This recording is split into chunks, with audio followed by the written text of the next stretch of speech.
आज अपने को पार्ट 5 का अध्ययन करना है जिसका नाम है कोयला और पेट्रोलियम। कोयला और पेट्रोलियम क्या है? कोयला और पेट्रोलियम वो चीजें हैं जो मनुष्य की जो अपनी आवश्यकताएं हैं उनको पूर्ति करने में सहायक होती है।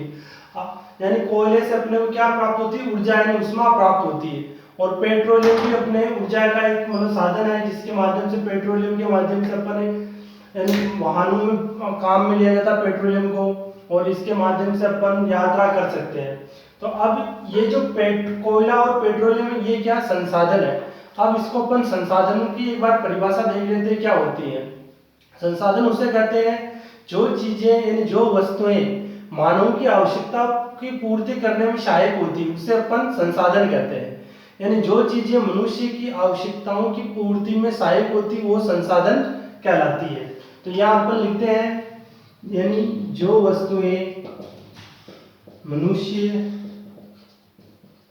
की आवश्यकता की पूर्ति में सहायक होती है, यानी जो वस्तुएं मनुष्य की आवश्यकता की पूर्ति में सहायक होती है उसे संसाधन कहते हैं। संसाधन कहते हैं। अब संसाधन के उदाहरण देख लेते हैं अपन। जैसे कोयला एक संसाधन है क्योंकि कोयले से अपन विभिन्न प्रकार की आवश्यकताएं होती है अपनी उससे पूर्ति होती है। जैसे कोयले से क्या होता है, अपन बिजली का उत्पादन करते हैं, ऊष्मा प्राप्त करते हैं कोयले से कोयले का उपयोग इस्त्री के अंदर किया जाता था। प्राचीन समय में अपन जो कोयले का प्रयोग था वो ट्रेनों के अंदर यानी ट्रेनों में जो ऊष्मा प्राप्त होती थी उनको चलाने के लिए कोयला काम में लिया जाता था। और आधुनिक टाइम में क्या बिजली से जो ट्रेनें चलाई जाती है आधुनिक टाइम की, तो उनको पेट्रोल डीजल से भी चलाते हैं, बिजली से भी चलाते हैं। पर प्राचीन समय में जब ये इतनी सुविधाएं नहीं थी तो उस समय कोयले का प्रयोग किया जाता था। कोयला, लकड़ी, सूर्य, हवा आदि, यानी ये बहुत सारी ऐसी चीजें हैं जो अपनी आवश्यकताओं की पूर्ति में सहायक होती संसाधन कहलाते हैं। अब जो संसाधन होते हैं दो प्रकार के होते हैं, यानी ऐसे संसाधन होते हैं जो कभी खत्म ही नहीं होते हैं, यानी उन्हें अक्षय प्राकृतिक संसाधन कहते हैं। यानी ऐसे संसाधन जो कभी समाप्त नहीं होते हैं उन्हें अक्षय प्राकृतिक संसाधन कहते हैं। यानी जैसे सूर्य का प्रकाश जो कभी खत्म नहीं होता, यानी आज से लाखों हजारों करोड़ों वर्षों पूर्व भी सूर्य था और आज भी और आने वाले समय के बाद आने वाले समय में भी रहेगा।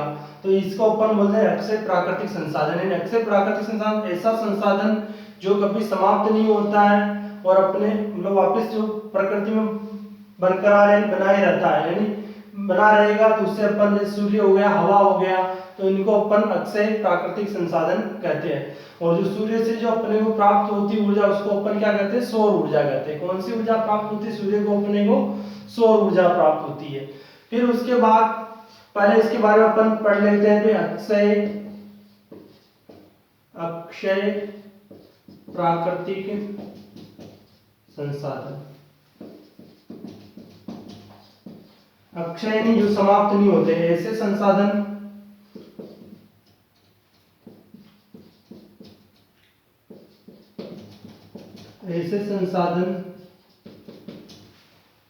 जो कभी समाप्त नहीं होते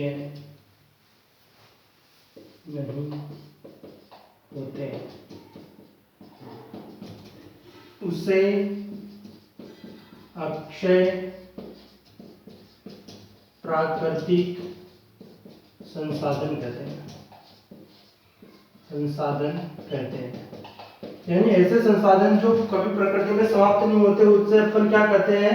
अक्षय प्राकृतिक संसाधन। और दूसरा है समाप्त होने वाले संसाधन।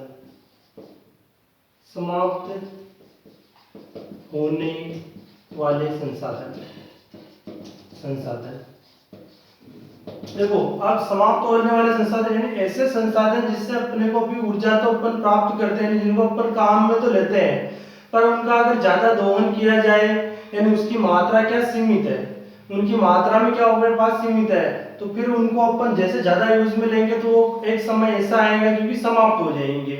तो ऐसे संसाधन कौन से है, जैसे कोयला है, तो कोयले की मात्रा भी मतलब प्रकृति में सीमित है। जैसे आज अपन उसका यूज कर रहे हैं तो वो धीरे धीरे क्या खत्म होने की ओर अग्रसर होगा। फिर ऐसी लकड़ी होगी। इस प्रकार जो संसाधन होते हैं तो वो ऐसे संसाधन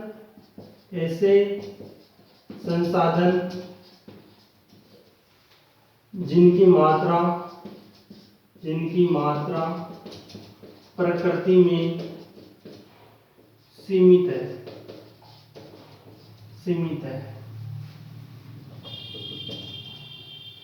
है और ज्यादा दोहन होने के बाद, यानी ज्यादा अपन उसको काम में लेंगे, ज्यादा दोहन होने के बाद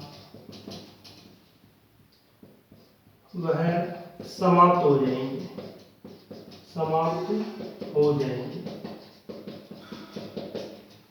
तो ऐसे कौन कौन से संसाधन, उदाहरण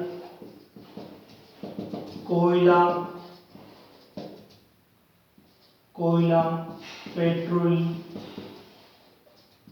डीजल, इस प्रकार के जो अपने जो संसाधन है, जैसे वन हो गए, खनिज लवण हो गए, खनिज, प्राकृतिक गैस आदि।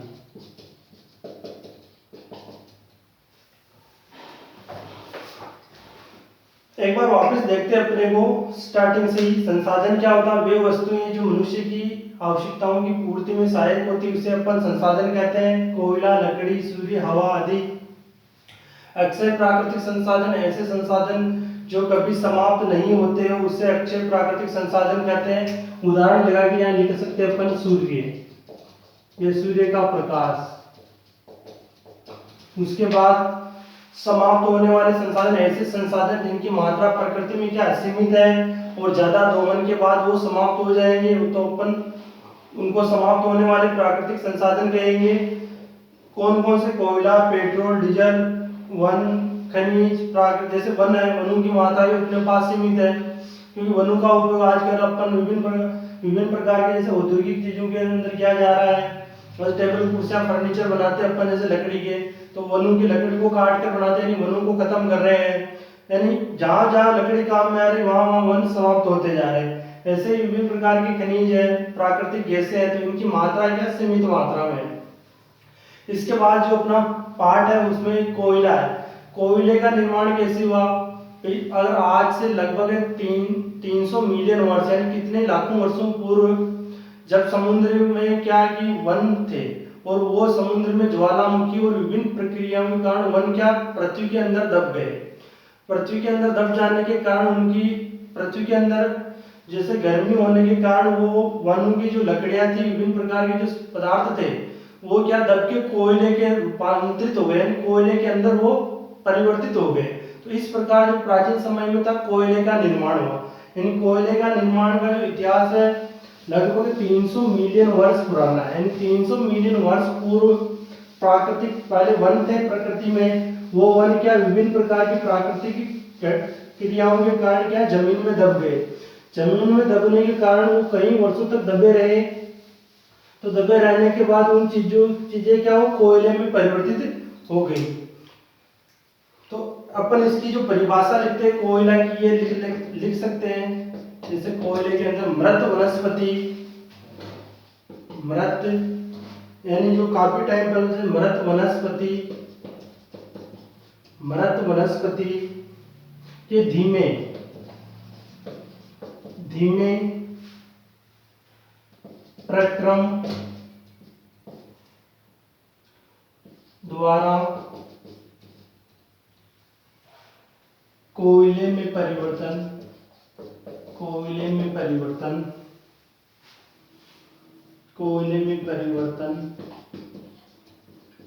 को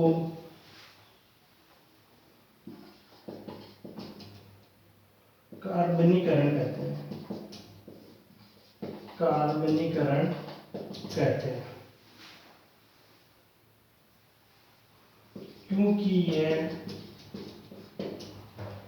क्योंकि यह वनस्पति के अवशेषों से बना हुआ वनस्पति के अवशेषों से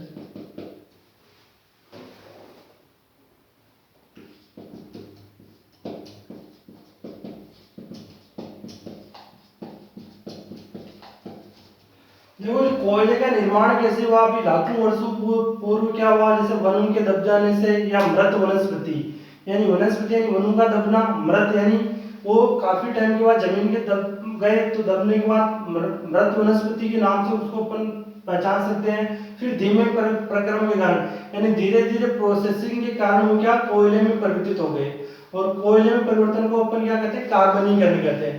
और कोयले के अंदर कार्बन पाया जाता है। क्या पाया जाता है? कोयले के अंदर कार्बन पाया जाता है। यहाँ पर लिख सकते हैं कोयले में कार्बन उपस्थित होता है, कार्बन उपस्थित होता है, उपस्थित होता है। कोयले में कौन सी चीज उपस्थित होती है? कार्बन उपस्थित होती है। फिर जो कोयले के जो अपन कार्बन की उपस्थिति के आधार पर चार प्रकार को बांट सकते हैं कोयले को अपन। कोयले में अपन ऐसे लिख सकते हैं कार्बन के आधार पर कोयला चार प्रकार का होता है। कोयला चार प्रकार का होता है। कोयले के प्रकार कितने? चार प्रकार का कोयला होता है। कौन कौन सा होता है? फर्स्ट है पीट कोयला, दूसरा लिग्नाइट, तीसरा बिटुमिन्स, और चौथा है एंथ्रासाइट।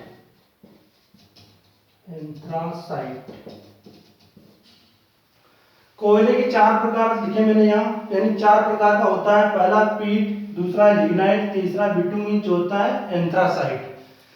पीट जो कोयला होता है ये सबसे निम्न श्रेणी का होता है। निम्न श्रेणी का मतलब जो जलने पर धुआं उत्पन्न करता है और इतनी मतलब गर्मी उत्पन्न नहीं, उष्मा की मात्रा कम देता है, यानी ऊर्जा कम मिलती है पीट से, और जलने पर अधिक धुआं उत्पन्न करता है, यानी कार्बन की इसमें कम मात्रा पाई जाती है।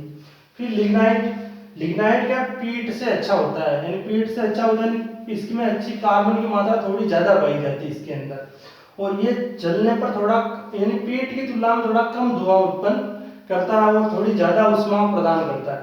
फिर उसके बाद बिटुमिन्स में भी यही भी लिग्नाइट से ज्यादा मात्रा में इसमें ऊष्मा पाई जाती है और कम मात्रा में धुआं पाया जाता है। और फोर्थ नंबर है एंथ्रासाइट जो सबसे उत्तम श्रेणी का कोयला माना जाता है, क्योंकि इसके अंदर सबसे कम यानी बिल्कुल नहीं के बराबर तो ये धुआं उत्पन्न करता है, और सर्वाधिक मात्रा में ये ऊष्मा प्रदान करता है, और सबसे अधिक मात्रा इसमें कार्बन पाया जाता है। तो अपन ऐसे बोल सकते हैं मतलब सबसे अच्छा कौन सा कोयला होता है, तो एंथ्रासाइट कोयला होता है। तो ये अपने कोयले के प्रकार है।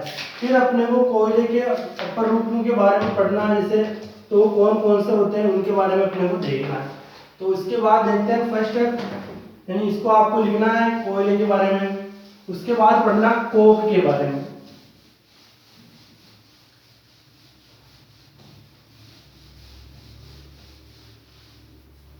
कोयले के बाद अपने को पढ़ना कोक।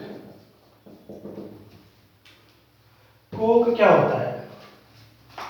कोक होता है ये एक कठोर सरंध्र काला पदार्थ होता है। ये कार्बन का लगभग शुद्ध अपर रूप होता है। कोक क्या होता है? मतलब जो कार्बन का क्या होता है? शुद्ध अपर रूप होता है और कठोर काला पदार्थ होता है। और कोक का उपयोग इस्पात के औद्योगिक निर्माण हेतु तथा धातुओं के निष्कर्षण में किया जाता है। धातुओं के निष्कर्षण यानी धातुओं को शुद्ध करने के अंदर कोक का प्रयोग किया जाता है। तो कोक के बारे में लिख लेते हैं अपन। यह एक कठोर सरंध्र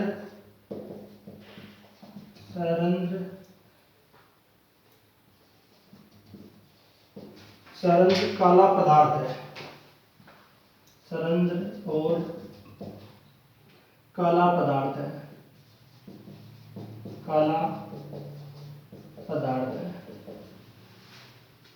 यह कार्बन का शुद्ध अपर रूप है। कोक है जो कार्बन का शुद्ध अपर रूप, यह है कार्बन का शुद्ध अपर रूप है।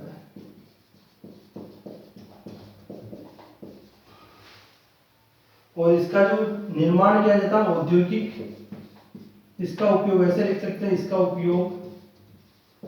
उपयोग औद्योगिक निर्माण, इसका उपयोग इस्पात के औद्योगिक निर्माण में किया जाता है, औद्योगिक निर्माण में और धातुओं के निष्कर्षण में, और धातुओं के निष्कर्षण में, निष्कर्ष यानी उसको अशुद्धियों को अलग करने में इसका उपयोग किया जाता है। उसके बाद इसका जो सेकंड नंबर है, पहले एक बार वापस देख लेते, कोक गैस है, कठोर सरल और काला पदार्थ है, ये कार्बन का शुद्ध रूप है और इसका उपयोग इस्पात के औद्योगिक निर्माण हेतु किया जाता है। फिर इसके बाद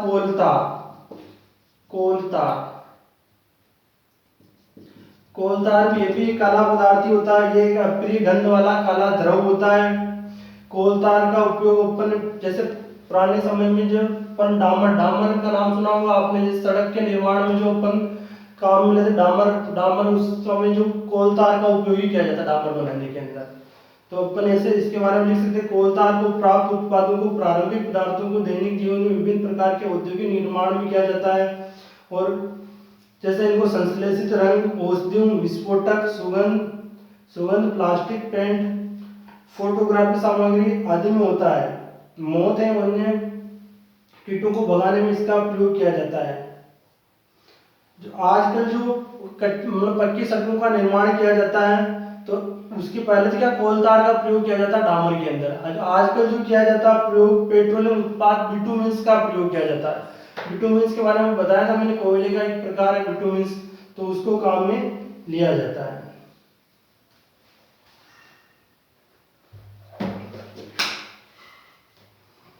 इसके बारे में लिखेंगे, ये है अप्रिय गंध वाला काला द्रव है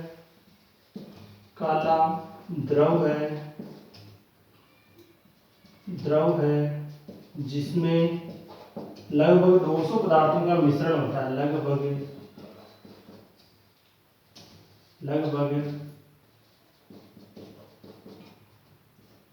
200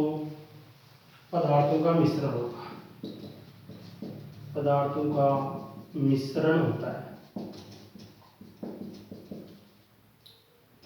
कोलतार क्या होता है, एक अप्रिय गंध वाला काला द्रव है जिसमें 200 अलग-अलग पदार्थों को मिलाकर बना हुआ होता है। पुराने समय ज्यादा टाइम नहीं हुआ, उससे पहले जैसे इनका उपयोग क्या सड़कों के निर्माण में किया जाता, डामर के निर्माण में। अब आधुनिक समय में जो कोयले के जैसे कोलतार के स्थान पर बिटुमेंस नामक उत्पाद का प्रयोग किया जाता है। फिर कोयला गैसें, कोयले से जो विभिन्न प्रकार की गैसों का निर्माण होता है वो कोयला गैसें के नाम से जाना जाता है। उसके बाद जो इसका जो आगे वाला जो पार्ट है पेट्रोलियम, उसका अपन नेक्स्ट वीडियो में अध्ययन करेंगे। आज की क्लास के लिए बच्चों थैंक यू।